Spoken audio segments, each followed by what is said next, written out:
घर बेचने के अल्फाज जब अदील के माँ बाप अदील के मुंह से सुनते हैं कि मैं ये घर सेल कर चुका हूँ, अब आप लोग यहाँ पर नहीं रह सकते, आपको शिफ्टिंग करनी होगी, तो उसके वालिद कहने लगेंगे कि देखो अदील, ये मेरी ज़िंदगी की जमा पूंजी है, मैं ऐसे इसे गवा नहीं दूंगा अपने हाथों से। तो दूसरी तरफ से रुबाब के सामने उसका बाप अदील की सारी असलियत खोल के रख देता है कि ये देखो, ये फाइल मुँह पर मारते हुए कहने लगेगा कि तुम्हें बड़ा यकीन था ना, बड़ा भरोसा करके तुमने इस लड़के से शादी की है, तुम्हें मैं समझाता रह गया था कि तुम्हारी ज़िंदगी भर की गलती हो सकती है, लेकिन नहीं, तुमने एक नहीं सुनी। ये लड़का हमारे ही पीठ पीछे हम पर ही खंजर खोप रहा है, तुम्हें इस बात का अंदाजा है कुछ? जब रुबाब वो सारी फाइल देखती है तो उसे भी यकीन हो जाता है कि वाकई अदील तो अपनी औकात भूल चुका है। तो दूसरी तरफ से मुस्तफ़ा है कि दिन रात की मेहनतें करता फिर रहा है सिर्फ और सिर्फ शर्जीना के लिए, उसकी ज़िंदगी की तमाम आसाइशें, तमाम आराम, तमाम पुरसुकून के लिए। यहाँ पर शर्जीना को मुस्तफ़ा से थोड़ी सी शिकायत होती है कि वो इतना तैयार होकर उसके लिए खड़ी होती है, सारी रात गुजर जाती है, लेकिन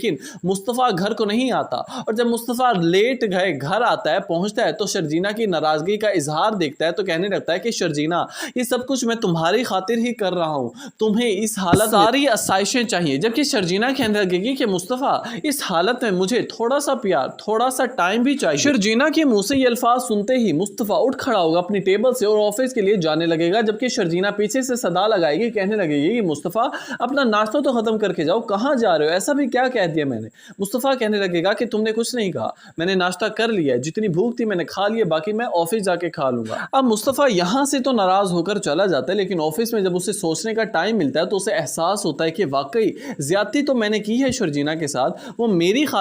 खातिर इतना तैयार होकर रात गए तक बैठी रही है, जागती रही है सिर्फ मेरे इंतजार में, और मैंने उसे टाइम ही नहीं दिया, और सुबह को मैं ही मुंह बनाकर उठकर चला आया। मुस्तफ़ा, तुमने गलत किया है। अब इस बात का जब एहसास मुस्तफ़ा को हो जाता है तो वो रात को बल्कि दोपहर को ही अपना टाइम पर ख़त्म करके सारा काम वो चला जाता है शर्जीना के पास। और जैसे ही घर पहुंचता है तो कहने लगता है, शर्जीना फ़ौरन से तैयार हो जाओ, हमें अभी बाहर जाना है। जबकि शर्जीना थोड़ी सी नाराज़गी का इजहार करेगी मुस्तफ़ा के सामने, तो मुस्तफ़ा उसे मना लेगा, थोड़ी सी रोमांटिक मूड में आकर उसे मोहब्बत भरी दो अल्फाज कहेगा और फिर शर्जीना का मूड अच्छा हो जाएगा। शर्जीना जैसे ही तैयार होगी तो मुस्तफ़ा उसे अपने साथ लेकर डिनर पर जाएगा और वहाँ पर अच्छा सा डिनर करेंगे और सारी नाराज़गी यहाँ पर ख़त्म हो जाएगी। लेकिन यहाँ पर शर्जीना और मुस्तफ़ा के तो सारे मामला सेट हो जाएंगे, लेकिन दूसरी तरफ से जो गुल अदील खिला चुका है, अब रुबाब उसे सीधा करेगी, क्योंकि रुबाब को अब अकल ठिकाने लग चुकी है कि अदील अपनी औकात भूल चुका है, उससे मैंने सिर्फ शादी की थी मोहब्बत की खातिर, लेकिन शायद वो ये सब कुछ डिजर्व नहीं करता था। अब यहाँ पर रुबाब के वालिद उससे कहने लगेंगे कि देखो बेटा, अब भी टाइम है,